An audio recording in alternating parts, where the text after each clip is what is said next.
He gets in a fight with, the left field wall. He was just having nothing of it. So when he smacked into it, he just kicked it for good measure.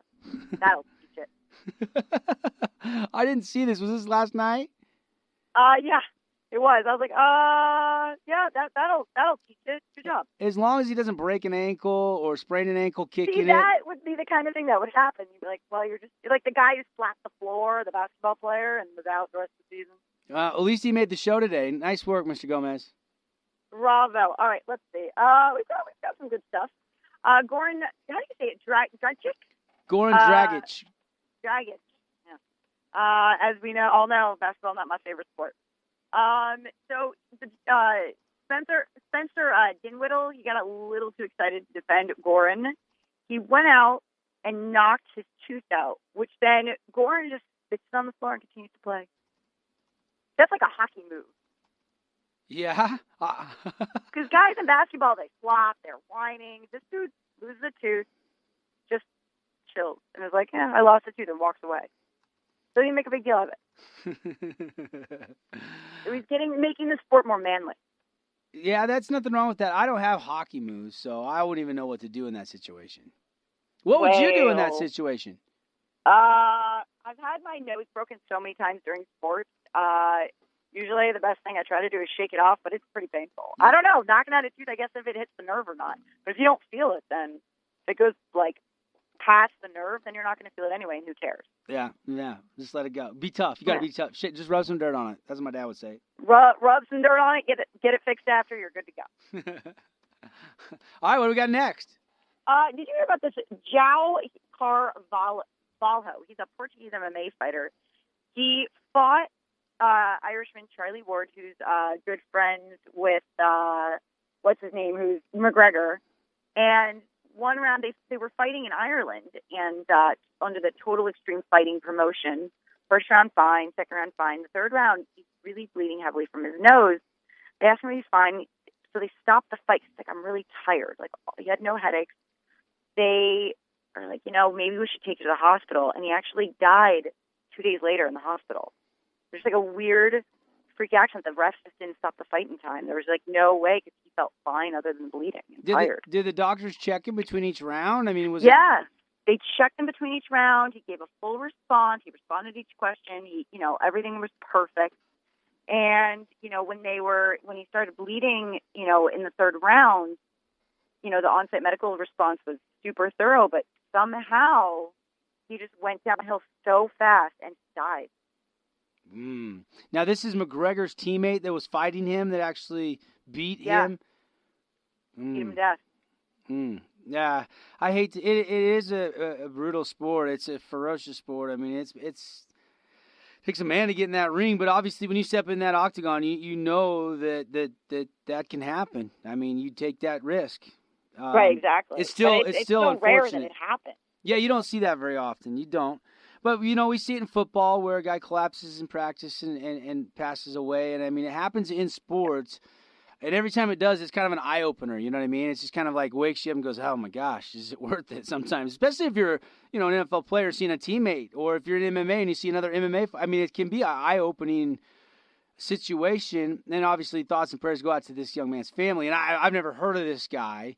I think I saw a quote on Conor McGregor on this, though, on Twitter, because I think they were teammates or friends or something.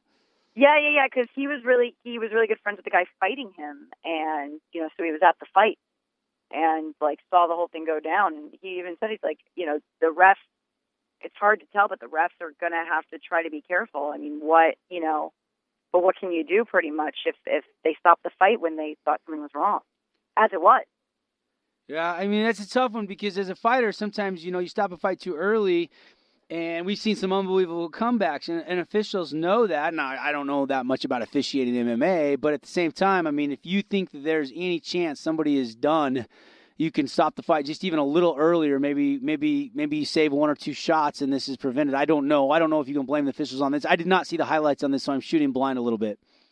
Yeah, there's honestly not that much footage. I feel like they out of respect, I really didn't find that much footage on this fight. I think out of respect, they're not putting it up everywhere. Gotcha. And if they are, it's not websites that I've checked. All right, can we move on to a happier story or a funnier story? We have a fan of the week, a baseball fan of the week. Guy Bill Dugan was at the Tigers-Pirates game. He caught 5 foul balls. Nice. 5. And he even made an off-the-wall catch in the second inning. So he did an interview with ESPN, and he was talking about it. And he actually gave away all the balls to little kids. I love it. That is a super fan moment. Yeah. So I was like, all right, you win. Like, he set his record's 8. 4 during a game and 4 during that batting practice, he said. So I tied my record during a game just now. And then minutes later, he hit the 5th one. Wow. Good fan right there. I like the part where they gave all the balls to kids. They'll remember that forever. Yeah. I wonder how many games he's going to, though, if he's like, oh, I beat my record. I get, like, how many games are you going to, dude? And baseball games in the middle of the day. It's not like, they're a lot of times during work hours. I don't know what this guy does, but somewhere he gets to go to baseball a lot. Obviously, he's never given up his season tickets. Those are good spots to get foul balls. He's not ever given up those season tickets. He's chilling. All right, let's go on to an even better story. So there's this little video in Durham, North Carolina. This transitional kindergarten teacher had her class write letters to members of the North Carolina men's basketball team. Oh, we're starting to see this a lot. We're seeing it was the Minnesota kicker that a bunch of kids wrote. Yeah. So now we're having kids try to cheer up people that have tough losses or miscues in sports. Exactly. So you just see these little kids on this video, like telling them it'll be okay, and they're like 5. They're just like the cutest little things, and you're like, all right. Even if I'm depressed as like a player, like that'll cheer me up for about 2.5 seconds, and then I'll go back to being sad. It's a great gesture. I don't. This doesn't bother me one bit. I don't know that if I was a teacher I would do that. I don't know. Maybe I would. Maybe I wouldn't. But there's nothing wrong with this, and it gets some headlines. So what I wonder. Was there any reaction from any of the North? Did Marcus Page say anything about it or no? I haven't seen anything like about anyone saying anything else, but I'm sure they'll eventually like say something. But I'm sure it was appreciated. It's literally just gone viral. It's new. So when I wrote the story, it hadn't been huge yet, but I'm sure it will eventually. Like someone will respond. All right, what else we got? It's a buzz with the Queen Bee. We're gonna play some Buzz Time trivia coming up in just a couple minutes. Get ready, you trivia buffs. Johnny Manziel. Oh, how'd I know you were gonna mix him in today? Yo, you got it. Okay, first of all, he's crazy. Like he is like, oh, I'm living with Von Miller. Just kidding. I'm actually living with Josh Gordon. Because living with Josh Gordon is brilliant, and also lying about living with Von Miller, just weird. And then his agent threatening to drop him, his second agent, this season, like off-season, threatening to drop him. The guy is such a mess. And why would you choose to live with a suspended Browns team member? Like the two of them together, forget about it. Well, there's no good judgment out of Johnny's camp, and really Johnny is in his own camp right now. I mean, it's like he's reaching out for anybody he can to party with, or what good does it do you to hook up with Josh Gordon right now? He's got his own set of problems. Yeah, I don't even understand what Manziel is doing. He's an idiot. That's what it comes down to. He's attention grabbing, and he's living in delusion, I think. I don't know. You know more about the story than me. I heard he was living with Von Miller. That was the last I heard. I did not know that was even a farce. I hadn't followed up on that story because I really didn't care. Yeah, he lied. He lied about it. Von Miller's camp must have reached out and threatened some things or said, hey, whoa. Probably. Yeah, I'm sure. I'm wondering what that behind-the-scenes conversation was like, if Von called Johnny personally. Yeah, I'm sure there was some of that stuff because I'm sure he does not want to be connected right now with Manziel. And, who would? Is Von Miller still on Dancing with the Stars, or did he get kicked off yet? I don't watch Dancing with the Stars. I thought you said all your people down in SoCal watch this. I said people do. I don't ask them what's going on. They know I don't care. It's kind of like The Bachelor. I couldn't care less. They don't have to tell me. All right. Never mind then. Sorry. Wasn't Von Miller in another season, or was he on this season? No, he's on this season. This season. Yeah, Antonio Brown, Von Miller are on this season. I'm pretty sure. And Doug Flutie, I think, made this season too, if I'm not mistaken, off the top of my head. I know way too much about this. Let's move on. I love it when you talk about Dancing with the Stars. It's so cute. So let's see. The Braves' Daniel Winkler, did you see him throwing that pitch and fracturing his elbow? No. Is this the Braves pitcher, Winkler? Oh, yeah. So it was Sunday's game against the Cardinals. And the guy he was he's a relief pitcher. He was 15 pitches into his appearance. The 16th pitch that went super wide. It was like a weird pitch, and all of a sudden he just grabs his like arm, his elbow out of nowhere, and like just straight up walks off the field. There was like no hesitating, no nothing.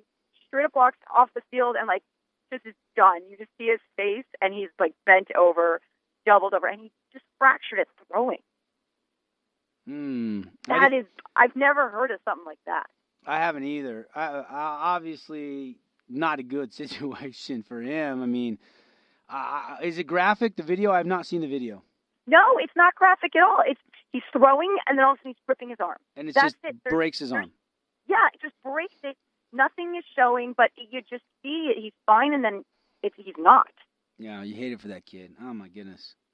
Like, it's not like a lot of these players are doing dumb stuff. Like, he was doing his job, and then all of a sudden, boom. We got time for one more story here, then we're going to play some Buzz Time Trivia. What's our big finish here? So, Leonardo DiCaprio apparently now is big and going to the hockey games, and he was spotted in an Islander game. And listen, Islander games, you know, back in the day, bad. Like, the Islanders, because I'm from the island, were never that great. They're actually pretty decent right now.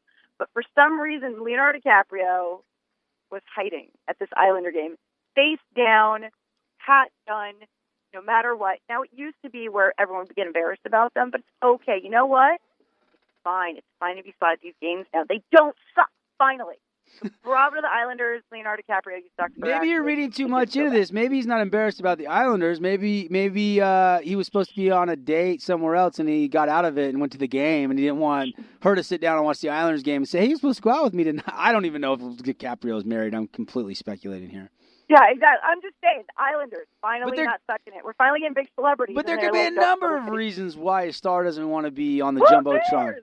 Who cares? I'm just saying, show your face at an Islander game. They finally don't suck.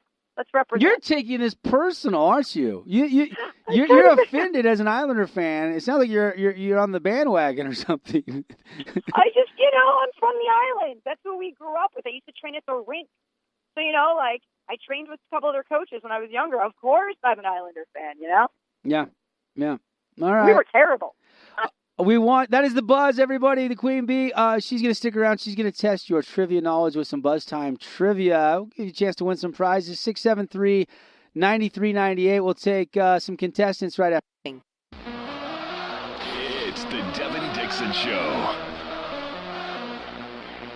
Oh, welcome back, everybody. Winding down a Throwdown Thursday. Remember Dixie State Baseball, 10 minutes from first pitch. If you're looking for something to do, get out and watch a little ball at the yard tonight down there on campus. The Trailblazers. First time the baseball team will take the field as the Trailblazers after Monday. The new nickname was announced and formally introduced. It's time for Buzz Time Trivia. If you can't get through, keep trying. We'll get to as many contestants as we can here in the next 8 minutes or so. 673-9398. Let's bring back the Queen Bee and Grant. Grant, our first contestant on the show. Grant, are you ready? Yep. All right, here we go. All right. In honor of Kobe Bryant retiring, we are doing all Kobe trivia today. This should be easy. It should be fresh in everybody's mind. Maybe. Doesn't mean I'll make the questions easy. Well, let's hear the first one. All right. Kobe was drafted right out of high school in '96 by what NBA team? Let's start easy. Toronto. What was that? Toronto? No, Charlotte Hornets. Oh. Never mind, not so easy. Yeah, I love it when it goes dial tone. It's like, I'm out. I missed it. Charlotte. 673-9398. Let's go back to our next contestant. Hi, how are you? Good. All right, here's your question. Shortly after the '96 draft, Kobe was traded to the Lakers for what player? Oh, crap. I wish you would have given me the first one. We talked about it yesterday on the show. It's been Jerry West was talking about it yesterday, and Cannell and Rosello. You think about it, coming from L.A. about 20 years ago. So long ago. Yeah, I can't even think of. I know I've heard him. I probably stopped listening when they talked to him. European player. Yeah, I don't know. What is it, Devin? Tell everybody. Vlade Divac. Vlade Divac. Yes. Very excited over there. Well, it's rare that I actually know the answer to the question. Back to the phone lines we go. Buzz Time Trivia. See if we can give out a prize. What's your name? Devin. Dev. Big D, what's up? What's going on? All right, here you go. Let's go. There are 82 games in the regular season. How many regular season games did Kobe play in his rookie year? This year? Oh, it's rookie year. No, in his rookie year. This year he barely played. 79? Oh, close. 71. Not bad. That's a tough question. You warned it. That was hard. That was hard. Man, she didn't even go multiple choice on you there. You said today it would be easy. I'm just saying. Well, I said the first two were. I mean, if I know them, they're really easy. 673-9398, Buzz Time Trivia. Do they get harder from here on out? Is that what you were the first two kind of softballs to warm up? No, they're all over the place. I just kind of go with the flow. Back to the phone lines. Hi, how you doing? Good. All right, here's your question. Before beginning the 2004-2005 season, Kobe was talking about signing on with a few different teams, including the Clippers, the Bulls, the Knicks, and what other teams? Warriors. She says Warriors. No, it was the Nuggets. Remember, that's why he was in Colorado with all that whole thing that happened? Oh, gotcha. I thought that was just the ski trip went south with co-eds. I don't know what you stumped me there. I had no idea that's why he was in Colorado. You sure he wasn't there for another reason? He just happened to talk to the Nuggets front office? I don't know. All right, let's go back to the phone lines. Let's get a winner here. What's your name? Jim. All right, here's your question. In 2009, TNT and Sporting News named Kobe what? 2002. No, 2009. Oh, 2009. Well, that makes it way easier. Most improved player. Sarcasm. What is it? He says most improved player. No, it was NBA player of the 2000s decade. See what you did there. He was on the right track, though. I mean, was he? Yeah, he was kind of on the track. He's going with an award. He could have went with something else. All right, back to the phone lines. Hi, what's your name? Sterling, here's your question, bud. In 2009, Kobe was given the name Black Mamba by who? I'm going to say the Meta World Peace. No, it was actually himself. Oh. Oh, my goodness. How did he name? I did not know that. That's interesting. Who names himself and it sticks? I don't know. The Black Mamba by himself. I did not know that. Does that make his legacy better or worse? I mean, I guess he's Kobe. He can do whatever he wants, but I think it's ridiculous. Do you go up to people in the streets in Santa Monica and say, hey, this is the Queen Bee, and nice to meet you? No, actually, my nickname here is Squirrel, so no. Did you give yourself the name Squirrel? No, my friends nicknamed me Squirrel, so that one is fun. Of course, all your friends have to give you the nickname. My point That's exactly. How it works. All right, let's go back to the phone lines. Who's this? This is Devin again. All right, he wants more. All right. On December 20th, 2005, Kobe managed to outscore the entire opposing team through the first three quarters. What team? Oh, he got Dallas it. Mavericks. He was so on this. Yes. Finally. Nice. Devin, got a nice little prize package for you. We're going to give you a Jimmy John's sub sandwich. We're going to throw in a car wash to Fabulous Freddy's. And also $10 over at Zion Golf. Okay, buddy? Perfect, thanks. All right, there you go. Devin, breaking through. All right, got time for one or two more quick phone calls. Hi, what's your name? Oh, let's go back to the other line. Hi, what's your name? Steve, here you go. Kobe first scored 40-plus points in a game in March 2000. In which month did he have his 100th career game with 40-plus points? You got a 1 in 12 shot. You eliminate the summer. You're down to like a 30% chance here. 28. And if you get the year, too, Devin will throw in something a little extra special. November. You got it. So what year, though? 2007. Oh, no, buddy. But you got the November part. November! It was 2009. All right. Nice work. All right, buddy. Got a Zion Golf, Jimmy John's, and we'll throw in $10 over at Wingers for you. Nice job. What was your name again? Steve. Congratulations, Steve. All right, Devin and Steve broke through. We did get a couple of winners on Buzz Time Trivia. We do it every single Thursday, well, most every Thursday with the Queen Bee. Queen Bee, enjoy the NBA playoffs. Who's your pick? You going with the Warriors to win it all, the Spurs, the Cavs? Who you like? I mean, the Warriors have done great this season. I don't really have a team because the Knicks always sucked when I was growing up. So, I mean, the Warriors do great. Great. They work their butts off. All right. All right.